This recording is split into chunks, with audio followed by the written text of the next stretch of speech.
ദിവസമായിട്ട് ഇവിടൊക്കെ ഒന്ന് ഈ പറഞ്ഞ മാതിരി ഇതെല്ലാം ഒന്ന് ക്ലീൻ ചെയ്യണം എന്ന് വിചാരിക്കുന്നുണ്ട്. ക്ലീനിങ് എന്ന് പറഞ്ഞു കഴിഞ്ഞാൽ ഇപ്പം മഴയുള്ളത് കൊണ്ടുണ്ടല്ലോ, വെള്ളം ഒഴിക്കാൻ നമ്മൾ അധികം വരണ്ട.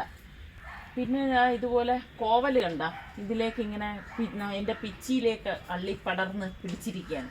ഞാൻ ഇതെന്തായാലും അങ്ങ് വെട്ടിക്കളയാണ്. കാരണം എനിക്ക് പിച്ചിയാണ് ഇപ്പം നോട്ടം, പിച്ചിപ്പൂ ഉള്ളത് കൊണ്ട്. അപ്പം ഇത് കോവലാണെങ്കിലും കുറേ പേര് പറഞ്ഞു കേട്ടോ ഇത് കാട്ടു കോവലാണെന്നൊക്കെ. പക്ഷെ എനിക്കും തോന്നിയിട്ടുണ്ട് കേട്ടോ, മൂട് കണ്ടുപിടിച്ചിട്ട്. ഒരു പ്രാവശ്യം ഞാൻ ഇതെല്ലാം കട്ട് ചെയ്ത് മാറ്റിയതാണ്. പക്ഷെ എവിടെയോ എന്തോ പറഞ്ഞില്ലേ അവര് വളർന്ന് എത്ര ദിവസം പറയാൻ പറ്റും. നിസ്സാരിക്ക് ഇതിനെ കുറച്ച് അങ്ങനെ അകത്തേക്ക് മാറ്റി നടണമായിരുന്നു. ഇല്ല, നട്ട് കഴിഞ്ഞ ഇതിന്റെ മറവ് വരും. അപ്പൊ ഇനിയിപ്പോ ഈ പറഞ്ഞ മാതിരി ഒരു ചരടിട്ട് കെട്ടി ഇങ്ങനെ നിർത്താമെന്ന് വിചാരിച്ചു. അടുത്ത് നമ്മൾ കട്ട് ചെയ്ത് വിട്ടാലേ ഉള്ളൂ. ഇതിന്റെ ഒക്കെ വിട്ട് എന്നാലും ഇതിന്റെ എന്റെ ഒക്കെ ഒന്ന് കട്ട് ചെയ്ത് കളാ സമയം. ഇതിന്റെ എന്റെ ഒക്കെ കട്ട് ചെയ്ത് കളാ. അതൊക്കെ കിളിച്ചോളും. ആദ്യമൊക്കെ എനിക്ക് കട്ട് ചെയ്ത് വിടാൻ ഭയങ്കര വിഷമമായിരുന്നു കേട്ടാ. പക്ഷെ ഇതിൽ തളിര് വരും, വിഷമിക്കും. അതിന്റെ മുകളിലുള്ള കമ്പി, അതിന്റെ മുകളിലുണ്ടോ കാറ്റടിച്ച് ഈ തുളസി ഒന്ന് മാറ്റി വഴിയിൽ പിടിച്ചു വന്നിരിക്കുകയാണ്. തുളസി നല്ലതാണ്, അതെവിടെയെങ്കിലും വെച്ചാൽ അതിനെ മാറ്റിയിട്ട് നടാം. ഇതിന്റെ കവരൊക്കെ എടുത്ത് കളഞ്ഞപ്പോ പൂത്ത് തുടങ്ങും അല്ലേ? അല്ല, ആദ്യം ഒട്ടും ഇലകളില്ലായിരുന്നല്ലോ, ഇപ്പതാ ഇലകൾ വന്നിട്ടുണ്ട്. പിന്നെ ഇതുപോലെ ഈ പറഞ്ഞ മാതിരി എന്താ പറച്ചിലും ചേപ്പും കേട്ടാ എന്തോ വലിയൊരു പൂന്തോട്ടമാണെന്ന് തോന്നുന്നു. ഉള്ള സ്ഥലം നമ്മളൊന്ന് ആസ്വദിച്ച് ചെയ്യണോ, അത്രേ ഉള്ളൂ. അല്ലാതെ ഇപ്പൊ കുറെ ദിവസമായി നിന്നെ ഇവിടെ കണ്ടിട്ട്. മഴ കാരണം എനിക്കിവിടെ വരാനേ പറ്റുന്നില്ല, അതാണ് സത്യം. പിന്നെ രാത്രിയൊക്കെ വൈകുന്നേരമൊക്കെ ആകുമ്പോൾ ഞാൻ ഫ്രീ ആകുമ്പോൾ വരാമെന്ന് ചോദിക്കുമ്പോൾ നിസ്സാറിക്ക് പറയും വേണ്ട വേണ്ട വേണ്ട അങ്ങനെയൊന്നും വരണ്ട, വല്ല ഊരണതൊക്കെ ഉണ്ടാവും. കൂട്ടുകാരൻ സഹപാഠി എന്തോ പറയുന്നതിന് സുഹൃത്ത്, അതിഥി അതിഥി നമ്മുടെ കരിയേപ്പില വരും. ഞാൻ വീഡിയോ കാണിക്കണ പിറ്റേ ദിവസം ഞാൻ ഇവിടെ നോക്കുമ്പോ ഇലകളെല്ലാം എന്തെങ്കിലും കടിച്ചൊരു പരുവായിട്ടിരിക്കും. ആരൊക്കെ അഡ്വൈസ് അറിയാലോ. അതെ, നിങ്ങളിൽ പലരുടെയും അഡ്വൈസ് ആണ്. അതാണ് നിങ്ങൾ പറയുന്നതൊക്കെ നമ്മൾ കേൾക്കില്ല എന്ന് പറഞ്ഞോളല്ലേ. തടിയൊക്കെ കട്ടി വന്നില്ലേ? കവരല്ല, തണ്ടിനൊക്കെ പോരാ കേട്ടാ. നീ ഇപ്പൊ നോക്കുന്നില്ലല്ലോ, ഇപ്പൊ അതിനെ പരിപാലിക്കുന്നില്ല, അതുകൊണ്ടാണ്. പരിപാലിച്ച ഇതൊക്കെ പോലെ ഇതില് ഇതുപോലെ തന്നെ ഇലകളും പൂക്കളും ഒക്കെ വന്നു. കുറച്ച് സമയമൊക്കെ പിള്ളേരെ കൂടെ തന്നെ ഇതിനെ നോക്കണം. നമ്മളെ ഇതൊന്നും ഒന്നും അല്ലെന്നറിയാം, എന്നാലും തൻകുഞ്ഞ് പെൺകുഞ്ഞ് സമയം ഇതിന്റെ അത് മറ്റേ ഇതുണ്ട്, പാഷൻ ഫ്രൂട്ട് ഉണ്ട് ഇതിന്റെ ഇടയില്. അത് തന്നെ, അതെ, ഇതാണ് ഈ ലീഫാണ് അല്ലേ, ഇതാണ് സംഭവം. മോളിപ്പം കേക്ക് ഉണ്ടാക്കാനായിട്ട് പോവാണ്. നമ്മുടെ സലു ഉള്ള സമയത്ത് തന്നെ കേക്ക് ഉണ്ടാക്കണം എന്ന് എൻ്റെ അടുത്ത് വന്ന് പറഞ്ഞിട്ടുണ്ടായിരുന്നു. പക്ഷെ ആ സമയത്ത് എൻ്റെ കയ്യിൽ 1-2 ഐറ്റംസ് ഒന്നും ഇല്ലായിരുന്നു. പിന്നെ അവരും തിരക്കായി പോയി, പിന്നെ കേക്കിന്റെ കാര്യം അങ്ങ് വിട്ടുപോയി. അപ്പൊ ഇപ്പം ഫ്രീ ആയിട്ട് ഇരിക്കുന്ന സമയത്ത് എനിക്ക് കേക്ക് ഉണ്ടാക്കി തരാമെന്ന് പറഞ്ഞിട്ട് ബട്ടർ ഒരു ബൗളിലേക്ക് ഇട്ട്, പിന്നെ 1/2 കപ്പ് പഞ്ചസാര, ഇത് 1/4 കപ്പിന്റെ ഇതിലാണ് 2 കപ്പ് എടുത്തിരിക്കുന്നത്. അങ്ങനെ പൊടിച്ച പഞ്ചസാര ഇട്ടിട്ട് ബീറ്റർ കൊണ്ടൊന്ന് ബീറ്റ് ചെയ്തെടുക്കാണ്.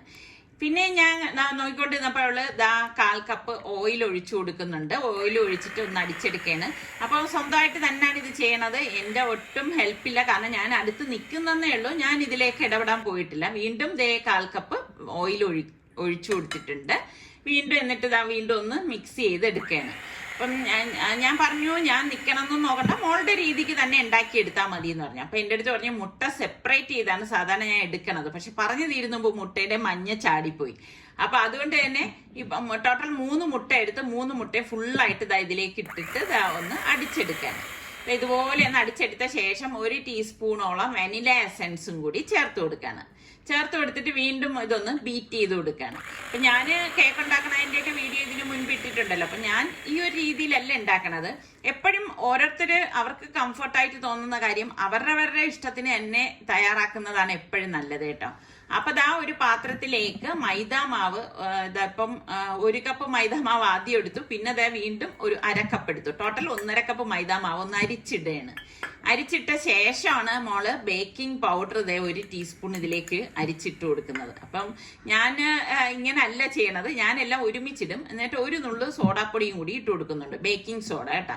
എന്നിട്ട് ആ പാത്രത്തിൽ വെച്ച് തന്നെ സ്പൂൺ കൊണ്ടൊന്ന് മിക്സ് ചെയ്തിട്ട് ദാ ഇതുപോലെ ഒന്ന് തട്ടിക്കൊടുക്കാണ്. ആ ബാറ്ററിലേക്ക് തട്ടിക്കൊടുത്ത ശേഷം 1 കപ്പ് റൂം ടെമ്പറേച്ചർ മിൽക്ക് ഉണ്ടല്ലോ, അതും കൂടി ഒഴിച്ചു കൊടുത്തിട്ട് ദാ ഇതുപോലെ ഒന്ന് വീണ്ടും ഒന്ന് അടിച്ചെടുക്കാണ്.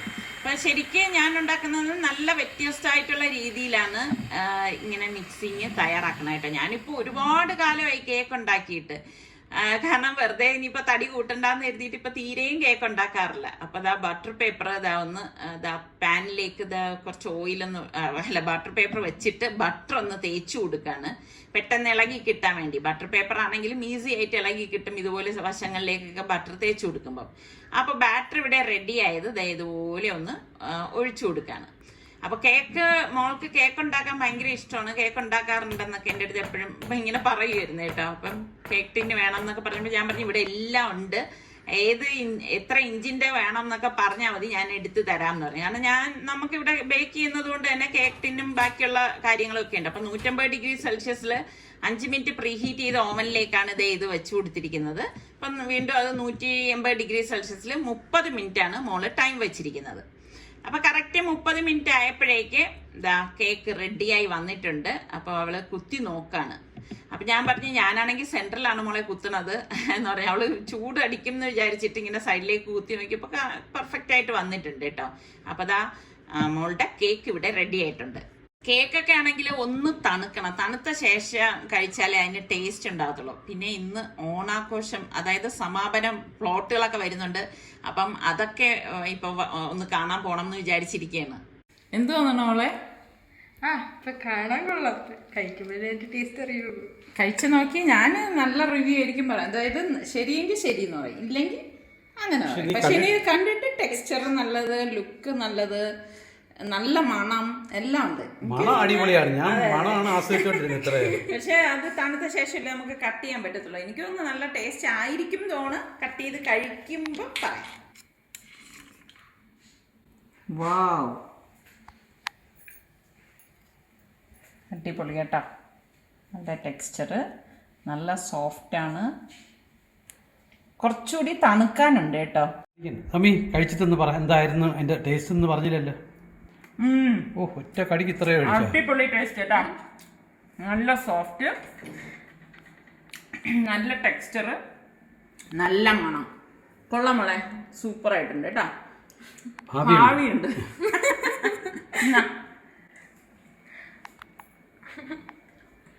അങ്ങനെയുണ്ട് സ്വന്തമായിട്ടാ അഭിമാനം കൊള്ളുവാണ്. അപ്പം ആദ്യ ഘട്ടം വിജയിച്ചിരിക്കുകയാണ്.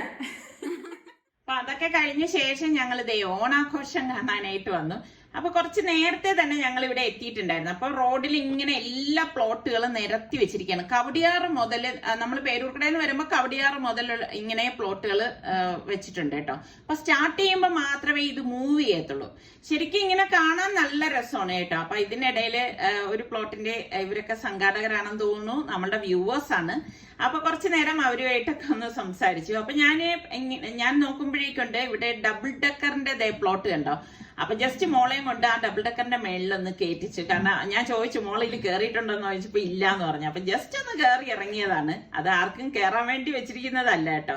പിന്നെ ഇതുപോലെ മാവേലിയും ഇങ്ങനെ പലരും പല ഇതുപോലെ വേഷം ധരിച്ചവരും ഒക്കെ ഇതുപോലെ നിൽക്കുന്നുണ്ട്. അപ്പൊ ഇത് സ്റ്റാർട്ട് ചെയ്യുന്ന സമയത്താണ് ഇവര് അവരുടേതായ രീതിയിലുള്ള പെർഫോമൻസ് ഒക്കെ ഉണ്ടാവുന്നത്. ഇപ്പൊ ഇതാ സ്റ്റാർട്ട് ചെയ്തിരിക്കുകയാണ്.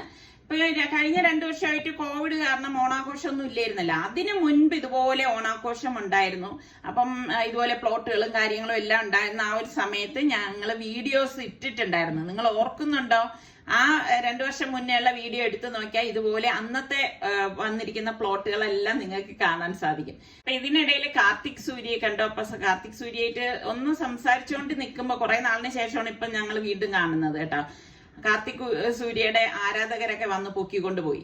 അപ്പൊ അതാ വീണ്ടും ഇതുപോലെയുള്ള കാഴ്ചകൾ ഇങ്ങനെ നമുക്ക് കാണാം. അപ്പൊ ഞാൻ പറഞ്ഞത് എനിക്ക് ഈ ഓണാഘോഷം ഇതുപോലെയുള്ള പ്ലോട്ടുകളൊന്നും കാണാൻ വലിയ താല്പര്യമുള്ള ഒരാളൊന്നും അല്ല കേട്ടോ ഞാന്.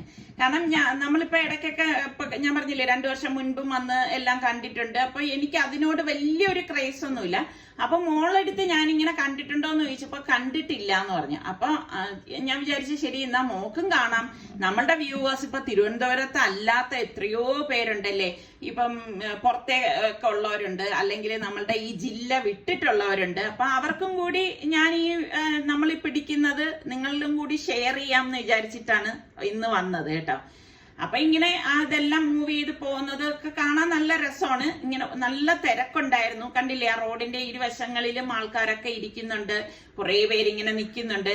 ഇപ്പൊ ഒരു പ്രത്യേകത എന്തെന്ന് വെച്ചാൽ എല്ലാവരും മറ്റേ ഇൻസ്റ്റയിൽ ഇടാൻ വേണ്ടിയിട്ട് ഫോണുകൾ വെച്ചിട്ട് എവിടെ നോക്കിയാലും നമുക്ക് ഇങ്ങനെയുള്ള ഒരു കാഴ്ചകൾ, ഷൂട്ട് ചെയ്യുന്ന കാഴ്ചകളൊക്കെയാണ് കാണാൻ സാധിക്കുന്നത്. ഇതുണ്ട്, ഇതൊക്കെ മറ്റ് സംസ്ഥാനങ്ങളെ പ്രതിനിധീകരിക്കുന്ന പ്ലോട്ടുകളാണ് കേട്ടോ. ആസാം, ഒറീസ, കാശ്മീർ, ജാർഖണ്ഡ്, ഇങ്ങനെ കുറേ ഉണ്ട് കേട്ടോ. ഇവരുടെയൊക്കെ ഡാൻസ് ഒക്കെ കാണാൻ നല്ല രസമുണ്ട് കേട്ടോ. പിന്നെ ചിലർക്ക് ഇതുപോലെ ഇരുന്ന് ആ പ്ലോട്ടിന്റെ അകത്ത് ഇരുന്ന് കളിച്ചാൽ മതി. പിന്നെ ഇങ്ങനെയുള്ളവരൊക്കെ ആണെങ്കിൽ നിന്ന് കളിക്കുകയാണ്. ഒന്ന് ആലോചിച്ച് നോക്കണം, ഇവിടെ നിന്ന് സ്റ്റാർട്ട് ചെയ്താൽ എൻഡ് വരെ ഇവർ ഇതുപോലെ കളിച്ചോണ്ടിരിക്കണം. ശരിക്കും അപ്പൊ ഞാൻ പറഞ്ഞ ഈ വരുന്നവർക്കൊക്കെ എളുപ്പമുണ്ട്, കാരണം അവർക്ക് അവിടെ ഇരുന്നാ മതിയല്ലോ. ഇപ്പൊ നിന്ന് കളിക്കുന്നവരും ഗ്രൂപ്പായിട്ടൊക്കെ കളിക്കുമ്പോൾ നല്ല എൻജോയ് ചെയ്തൊക്കെ കളിക്കാൻ പറ്റും. അതുപോലെ തന്നെ നമ്മളുടെ കേരളത്തിൽ തന്നെയുള്ള പല ഡിപ്പാർട്ട്മെന്റുകളുടെ പ്ലോട്ടുകളും ഉണ്ടായിരുന്നു. അപ്പൊ ഞാൻ വിചാരിക്കുകയായിരുന്നു, ഞാൻ ഇതൊക്കെ കാണുമ്പോൾ വിചാരിക്കുന്നത് ഇവരെ എത്ര നാളുകൊണ്ടുള്ള പരിശ്രമമായിരിക്കും ഇന്നത്തെ ഈ ഒരു ദിവസം ഒരു നേരം കൊണ്ട് ചെയ്യുന്നത്. ഇതുപോലെ റോഡിൽ കണ്ട ഇതുപോലെ കളിക്കുന്ന, അതായത് റോഡിൽ ഇങ്ങനെ അവരിങ്ങനെ കളിച്ച് പോവാണ് ചെയ്യുന്നത്. അപ്പൊ ഞങ്ങൾ അവിടെ നിന്ന് വരുമ്പോ ഈ മാവേലി ആദ്യം സ്കൂട്ടറിൽ ഇരിക്കുന്നതാണ് കണ്ടത് കേട്ടോ. ഫസ്റ്റ് ഞങ്ങൾ നടന്നു വരുമ്പോ കണ്ട കാഴ്ചയായിരുന്നു. അപ്പൊ അവരൊക്കെ ഇപ്പൊ ഇങ്ങനെ നടന്നു പോവാണ്. ഓരോന്നും ഈ ചില മെസ്സേജുകളാണ് ചില പ്ലോട്ടുകൾ നമുക്ക് തരുന്നത് കേട്ടോ. അപ്പൊ അതൊക്കെ നമ്മളിങ്ങനെ കാര്യമായിട്ട് നമ്മൾ വീക്ഷിച്ചു കഴിഞ്ഞാൽ നമുക്ക് മനസ്സിലാവും. പിന്നെ ഇതൊക്കെ നമ്മളുടെ മനസ്സിന്റെ ചില കൊച്ചു സന്തോഷ നിമിഷങ്ങളാണ്, ഞാൻ എപ്പോഴും പറയുന്നത് പോലെ. കാരണം നമുക്ക് എവിടെ സന്തോഷം കിട്ടുന്നോ, കുറച്ചു നേരം, ഒരു അരമണിക്കൂർ അല്ലെങ്കിൽ 10 മിനിറ്റ് എവിടാണോ സന്തോഷം കിട്ടുന്നത് അത് നമ്മളൊന്ന് ആസ്വദിക്കാൻ ശ്രമിക്കുക. അപ്പൊ എപ്പോഴും നമ്മളുടെ ഹെൽത്തിന് വേണ്ടത് നമ്മളുടെ മനസ്സന്തോഷം തന്നെയാണല്ലേ. അപ്പൊ ഇതുപോലെയുള്ള ആഘോഷങ്ങൾ എപ്പോഴും ഉണ്ടാകുന്നതൊന്നുമല്ല. ഇപ്പൊ നമ്മളുടെ തിരുവനന്തപുരം നഗരത്തില് ഇങ്ങനെ ഒരു സംഭവം നടക്കുമ്പം അത് വന്ന് കണ്ടില്ലെങ്കിൽ ശരിക്കും പറഞ്ഞാൽ നമ്മള് എന്ത് പറയാം, ഞാൻ പറഞ്ഞില്ലേ എനിക്കിത് കാണാൻ വലിയ താല്പര്യമൊന്നും ഇല്ലെങ്കിലും ഞാൻ വിചാരിച്ച് നിങ്ങൾക്കും കൂടി ഇതെല്ലാം കാണിച്ചു തരാലോ എന്ന് കരുതിയതേ. അപ്പൊ ഇത് കാണാൻ ആഗ്രഹിക്കുന്ന കുറെ പേരുണ്ടാവും. അപ്പൊ നമ്മളിവിടെ ആയതുകൊണ്ടാണ്, എല്ലാ കൊല്ലവും കണ്ടുകൊണ്ടിരുന്നത് കൊണ്ടാണ് നമുക്കത് അത്ര ഒരു ഇതായിട്ട് തോന്നാത്തത്. പക്ഷെ ഇത് കാണാൻ, അതായത് വരാൻ പറ്റാത്ത ഒരുപാട് പേർക്ക് ഇതുപോലെയുള്ള വീഡിയോസിലൂടെ ഇതൊക്കെ കാണുമ്പോൾ ഭയങ്കര ഇഷ്ടമാവും എന്ന് തന്നെയാണ് ഞാൻ വിശ്വസിക്കുന്നത്. ഇപ്പൊ 2 ദിവസം നല്ല മഴയായിരുന്നു കേട്ടോ. അപ്പൊ എനിക്ക് തോന്നുന്നു നമ്മുടെ തിരുവനന്തപുരത്തുള്ളവരൊക്കെ ഇച്ചിരി ഭയന്ന്, കാരണം ഇനിയിപ്പം ഈ ഒരു സമയമാകുമ്പോഴേക്കും മഴയൊക്കെ ഉണ്ടെങ്കിൽ വളരെ ബുദ്ധിമുട്ടുമല്ലോ. പക്ഷെ കാലാവസ്ഥ നല്ല അനുകൂലമായിരുന്നു കേട്ടോ. ഇന്നത്തെ ദിവസം മഴയെ പെയ്തിട്ടില്ല. അപ്പൊ അതുകൊണ്ട് തന്നെ എല്ലാവർക്കും നല്ല ഹാപ്പി ആയിരുന്നു. കാരണം ഇപ്പൊ ഈ ഒരു സമയത്ത് മഴയൊക്കെ പെയ്യുകയാണെങ്കിൽ ശരിക്കും പറഞ്ഞ എല്ലാവരും ഈ ഇരിക്കുന്നവരും ഒക്കെ നനയും. പിന്നെ ആകെ ഒരു ബുദ്ധിമുട്ടാവും, എല്ലാവർക്കും ബുദ്ധിമുട്ടാവും. അപ്പൊ ഇതിപ്പം നല്ല ഒരു കാലാവസ്ഥ ആയതുകൊണ്ട് തന്നെ എല്ലാവരും നല്ല എൻജോയ് ചെയ്താണ് ഇത് കാണുന്നത്. പണ്ട് എന്റെ ചെറുപ്പകാലത്തൊക്കെ ആണെങ്കിൽ നമ്മൾ ഇതുപോലെ പ്ലോട്ടൊക്കെ കാണാൻ വരുമ്പോണ്ടല്ലോ ഭയങ്കര തള്ളായിരുന്നു കേട്ടോ. തള്ളെന്ന് പറഞ്ഞു കഴിഞ്ഞാൽ അന്ന് ഇതുപോലെയല്ല. പക്ഷെ ഇന്നിപ്പം അതിൽ നിന്ന് ഒരുപാട് മാറ്റം വന്നിരിക്കുന്നത് എന്താന്ന് വെച്ചാൽ എല്ലാവർക്കും കാര്യങ്ങൾ അറിയാം. അതുകൊണ്ട് തന്നെ ഈ പോകുന്ന പ്ലോട്ടിനൊന്നും ആരും ഒരു ഡിസ്റ്റർബൻസോ ഒന്നും ഉണ്ടാവുന്നില്ല. എല്ലാവരും ഇരുവശങ്ങളിലും നല്ല എന്താ പറയാ ഡീസന്റ് ആയിട്ട് തന്നെയാണ് ഇരിക്കുന്നത്. അപ്പൊ ഈ പോകുന്ന പ്ലോട്ടിന് തടസ്സമില്ല, ഇതിനെ നയിക്കുന്ന പോലീസുകാർക്ക് ബുദ്ധിമുട്ടില്ല. അങ്ങനെയുള്ള ഒരുപാട് സംഭവങ്ങൾ എനിക്കിത് മനസ്സിലാക്കാൻ സാധിച്ചേട്ടോ. ഞാൻ പറഞ്ഞില്ലേ, എന്റെ ചെറുപ്പകാലത്ത് കാണുമ്പോൾ ഉള്ള പ്ലോട്ടുകൾ പോകുമ്പോ ഇങ്ങനെ ഒന്നും അല്ലായിരുന്നു അന്നൊന്നും. അന്നൊക്കെ ആണെങ്കിൽ ഒരു പ്ലോട്ട് ഇങ്ങനെ പോയി കഴിയുമ്പോഴേക്കും ആൾക്കാർ ഇങ്ങനെ ഇടിച്ച് റോഡിലേക്കൊക്കെ ഇറങ്ങി വരും, പോലീസ് കിടന്ന് പാടുപെടുന്നതൊക്കെ ഞാൻ കണ്ടിട്ടുണ്ട്. പക്ഷെ ഇപ്പൊ അങ്ങനെ അല്ല കേട്ടോ. ഇപ്പൊ എല്ലാവർക്കും കാര്യങ്ങൾ അറിയാം. അതുകൊണ്ട് തന്നെ അവിടെ ഒരു ഉന്തോ തള്ളോ തിക്കോ അങ്ങനെ ഒന്നുമില്ല. എല്ലാവർക്കും എല്ലാം കാണത്തക്ക രീതിയിൽ തന്നെയാണ് എല്ലാരും നിൽക്കുന്നത്. അപ്പൊ എല്ലാവരും ഈ പറഞ്ഞ മാതിരി ഇങ്ങനെ ഫോട്ടോസാണ് ഏറ്റവും കൂടുതൽ എടുക്കണത് കേട്ടോ. പിന്നെ ഈ പറഞ്ഞ മാതിരി ഇങ്ങനെ നേരം ഇരുട്ടി വരുന്ന അനുസരിച്ച് ഈ പ്ലോട്ടുകളിലും ലൈറ്റ് എല്ലാം ഇട്ട് വരുന്നുണ്ട്. നമ്മൾക്കുള്ള ചുറ്റിനുമുള്ള മരങ്ങളിലെല്ലാം ലൈറ്റ് തെളിഞ്ഞു വരുന്നു. അപ്പൊ നല്ല രസമുണ്ട്. ഇതുപോലെയുള്ള കാഴ്ചകൾ ഇടയ്ക്കിടയ്ക്ക് ഓരോ പ്ലോട്ട് പോകുമ്പോഴേക്ക് അതിനിടയ്ക്കായിട്ട് ഒരു എന്റർടൈൻമെന്റ് എന്നുള്ള രീതിയിലായിരിക്കാം ഇങ്ങനെയൊക്കെയുള്ള സംഭവങ്ങളുണ്ട്. കൊച്ചു കുട്ടികൾക്കൊക്കെ ഇത് കാണുമ്പോൾ ഭയങ്കര ഒരു സന്തോഷം ഞാൻ കാണുന്നുണ്ട്. അപ്പൊ ഞാൻ ഇങ്ങനെ നിന്നാലും ഞാൻ എന്റെ ചുറ്റുവട്ടത്തുള്ള കൊച്ചു പിള്ളേരെയാണ് ഞാൻ വീക്ഷിക്കുന്നത്. അവരുടെ നോട്ടം, അവരുടെ ആ ഒരു ചില ഈ കൊട്ടൊക്കെ വരുമ്പോ അവരുടെ ഒരു ഡാൻസ്, അതൊക്കെ ശരിക്കും പറഞ്ഞാൽ നല്ല രസമാണ് കേട്ടോ. ഇങ്ങനെയൊക്കെ നമ്മളുടെ നാട്ടില് വർഷത്തിൽ ഒരിക്കൽ ഇതുപോലെയുള്ള കാര്യങ്ങളൊക്കെ വരുമ്പോ കൊച്ചു മക്കളുള്ള വീട്ടിലൊക്കെ ഉള്ളവര് തീർച്ചയായിട്ടും ആ മക്കളെ ഇതൊക്കെ കൊണ്ടുവന്നൊന്ന് കാണിപ്പിക്കണം.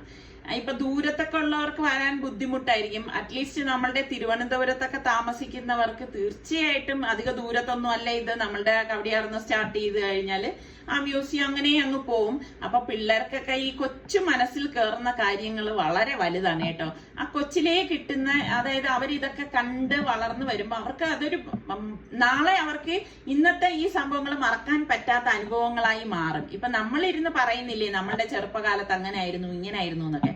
അപ്പൊ അങ്ങനെ അവരിലും നമ്മൾ ഫുൾ ടൈം പിള്ളേരെ ഫോണിലും കമ്പ്യൂട്ടറിലും മാത്രം ഇരുത്താതെ ഇങ്ങനെയൊക്കെയുള്ള അവസരങ്ങളിൽ കുട്ടികളെ കൊണ്ടുവന്ന് ഇങ്ങനെയുള്ള കാഴ്ചകളൊക്കെ കാണിപ്പിക്കാൻ ശ്രമിക്കുന്നതാണ് ഏറ്റവും നല്ലതെന്ന് എനിക്ക് തോന്നാറുണ്ട് കേട്ടോ. അപ്പൊ നമ്മള് ഇതുപോലെ പ്ലോട്ടുകളെല്ലാം ഉള്ളതുകൊണ്ട് തന്നെ എനിക്ക് തോന്നുന്നു മുൻപ് ഉണ്ടായിരുന്നതിനേക്കാളും കൂടുതൽ പ്ലോട്ടുകൾ ഇപ്രാവശ്യം ഉണ്ടായിരുന്നെന്നാണ് തോന്നുന്നത് കേട്ടോ. ഞാൻ സത്യം പറഞ്ഞാൽ എണ്ണിയിട്ടില്ല, കുറേ ഉണ്ടായിരുന്നു കേട്ടോ, ഒരുപാട് പ്ലോട്ടുകൾ ഉണ്ടായിരുന്നു. അപ്പൊ ഇങ്ങനെ പ്ലോട്ടുകൾ ഉള്ളത് കൊണ്ട് തന്നെ തിരക്കായിരിക്കും നമുക്കറിയാം. അപ്പൊ അതുകൊണ്ട് തന്നെ നമ്മൾ ഇന്ന് ഓട്ടോയിലാണ് വന്നത് കേട്ടോ. ഓട്ടോയിൽ വന്ന് കവടിയാറിലല്ല, ആ നന്തൻകോടോട്ട് പോകുന്ന അവിടെ ഇറങ്ങിയിട്ടാണ് ഞങ്ങൾ അവിടെ നിന്നാണ് നടന്നു വന്നത്. കാരണം നമുക്കറിയാം കാറൊക്കെ കൊണ്ടുവന്നു കഴിഞ്ഞാൽ പാർക്ക് ചെയ്യാനൊന്നും പറ്റത്തില്ല. അല്ലാതെ തന്നെ ഇവിടെ പാർക്കിങ്ങിന് ബുദ്ധിമുട്ടാണ് നമ്മുടെ തിരുവനന്തപുരത്ത്. പിന്നെ ഇനി ഇങ്ങനെയുള്ള സംഭവങ്ങൾ നടക്കുമ്പോൾ പിന്നെ അത് കാർ എവിടെയെങ്കിലും ഒക്കെ ഇട്ടിട്ട് വന്നാൽ പോലും നമുക്കൊരു സമാധാനം ഉണ്ടാവില്ല. അപ്പൊ അത് കാരണം ഞങ്ങൾ ഓട്ടോയിൽ വന്ന് അവിടെ ഇറങ്ങിയിട്ടാണ് ഞങ്ങൾ ഇങ്ങനെ നടന്നു വന്നത്. അപ്പൊ തിരിച്ചാകുമ്പോൾ നമുക്ക് സമാധാനമായിട്ട് തിരിച്ചൊരു ഓട്ടോ പിടിച്ച് പോയാൽ മതിയല്ലോ. അപ്പൊ നമുക്ക് ഒരു ടെൻഷൻ ഇല്ലാതെ നിൽക്കാനും സാധിക്കും. നമ്മൾ ഏതൊരു കാര്യവും ആസ്വദിക്കാൻ വരണമെങ്കിൽ നമുക്ക് ടെൻഷൻ നമ്മുടെ മനസ്സിൽ നിന്ന് മാറ്റി വെച്ചിട്ട് വേണം വരാൻ. എങ്കിൽ മാത്രമേ നമുക്ക് ഇങ്ങനെയുള്ള കാര്യങ്ങളൊക്കെ ആസ്വദിക്കാൻ കഴിയത്തുള്ളൂ. ഞാൻ പറഞ്ഞത് ശരിയല്ലേ? അപ്പൊ ഞാൻ പറഞ്ഞത് പോലെ ചിന്തിക്കുന്ന ആൾക്കാരൊക്കെ ഉണ്ടാവുമല്ലോ, ഉണ്ടെങ്കിൽ ഒന്ന് പറയണം കേട്ടോ.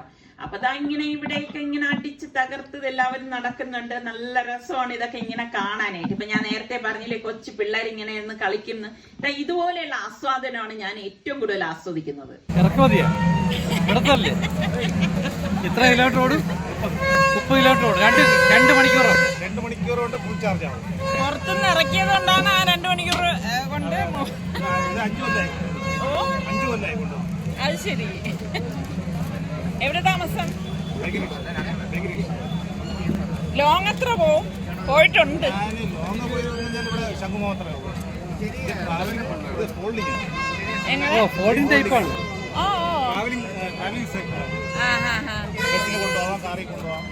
സൗകര്യം എത്ര വെയിറ്റ് ഉണ്ട്?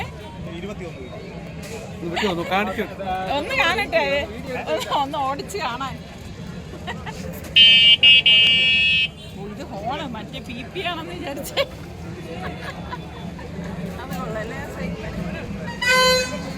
അപ്പൊ ഇതൊക്കെയാണ് നമ്മളുടെ ഇന്നത്തെ വിശേഷങ്ങൾ. അപ്പൊ സബ്സ്ക്രൈബ് ചെയ്യാതെ കാണുന്ന ആരെങ്കിലും ഒക്കെ ഉണ്ടെങ്കിൽ നിങ്ങൾക്ക് നമ്മുടെ ചാനൽ ഇഷ്ടപ്പെട്ടാൽ സബ്സ്ക്രൈബ് ചെയ്യാനോ ബെല്ലൈക്കൺ പ്രസ് ചെയ്യാനൊന്നും മറന്നു വരുതേ. അടുത്ത നല്ല റെസിപ്പിയോ വ്ളോഗായിട്ടൊക്കെ കാണുന്നത് വരെ എല്ലാവർക്കും ബൈ.